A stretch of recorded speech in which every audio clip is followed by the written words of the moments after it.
শোক যাত্রার আরো খবরাখবর জানাতে চট্টগ্রাম ও গাজীপুর থেকে যুক্ত হচ্ছেন সহকর্মীরা। আমরা প্রথমেই যাচ্ছি চট্টগ্রামে, সেখানে আছেন সহকর্মী নয়ন বড়ুয়া জয়।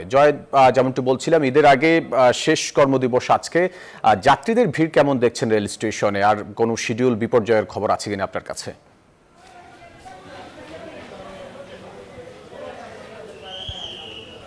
ধন্যবাদ ফয়সাল, আপনাকে। দেখতে পাচ্ছেন চাঁদপুর গামী যে ট্রেনটি একটু আগে ছেড়ে গেছে, আমরা দেখানোর চেষ্টা করছি। এখানে যারা যাত্রী তারা দৌড়াদৌড়ি করছে, যেহেতু সঠিক সময়ে ছেড়ে যাচ্ছে, তার কারণে কিন্তু অনেকজন এই ট্রেনে উঠতে পারেনি। এখানেই এই ট্রেনটার মধ্যে সবচেয়ে বেশি চাপ আমরা দেখছি।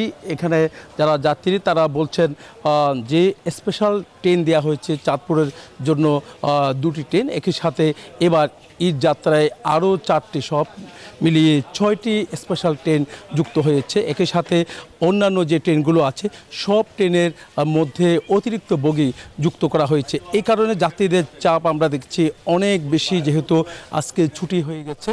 তো ছুটি হওয়ার কারণে বিকেল থেকে রেল স্টেশনগুলোতে আমরা দেখছি অনেক ভিড় বেড়েছে। এখানে যাত্রী যারা আছেন তারাও বলছেন যে ঘরমুখী মানুষ যারা আছে চট্টগ্রাম ছেড়ে যাচ্ছে। প্রতিবারেই আমরা যখন কোরবানি ঈদ আসে তখন কিন্তু আমরা দেখি চট্টগ্রাম ছেড়ে তারা নারীর টানে প্রিয়জনের কাছে ছুটে যায়, সেখানে কিন্তু ছুটে যাচ্ছে। এই ছিল আমার এখানকার সর্বশেষ।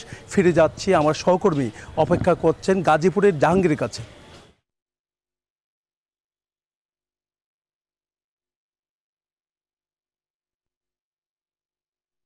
জয়, আপনি আসলে যেমনটি বলছিলেন, আমি রয়েছি এখন গাজীপুরের চান্দনা চৌরাস্তা এলাকায়। এখানে ঢাকা টাঙ্গাইল ও ঢাকা ময়মনসিংহ মহাসড়কের প্রাণকেন্দ্র। এইখান থেকেই কিন্তু ময়মনসিংহের দিকে এবং উত্তরবঙ্গের গাড়িও কিন্তু ছেড়ে যায়। তো আমি যদি একটু দেখাই যে আজ বিকেলে বৃষ্টি হওয়ার কারণেই কিন্তু এই মহাসড়কে যানজটের সৃষ্টি হয়েছে। যাত্রীদের সাথে কথা বলেছে, তারা যেমনটি বলছিলেন যে বৃষ্টি হওয়ার কারণে কিন্তু তাদের ভোগান্তিটা বেড়েছে।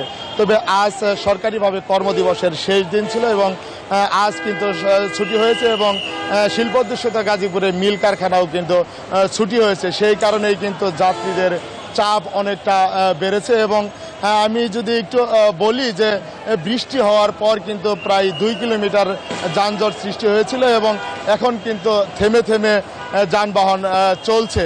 তো আইনশৃঙ্খলা বাহিনীর সাথে কথা হয়েছে, তারা যেমনটি বলছিলেন যে তারা কিন্তু সাধারণ যারা ঘরমুখী মানুষ রয়েছে তাদেরকে বাড়ি ফিরতে তারা সচেষ্ট রয়েছে। তো এই ছিল গাজীপুর থেকে সর্বশেষ তথ্য।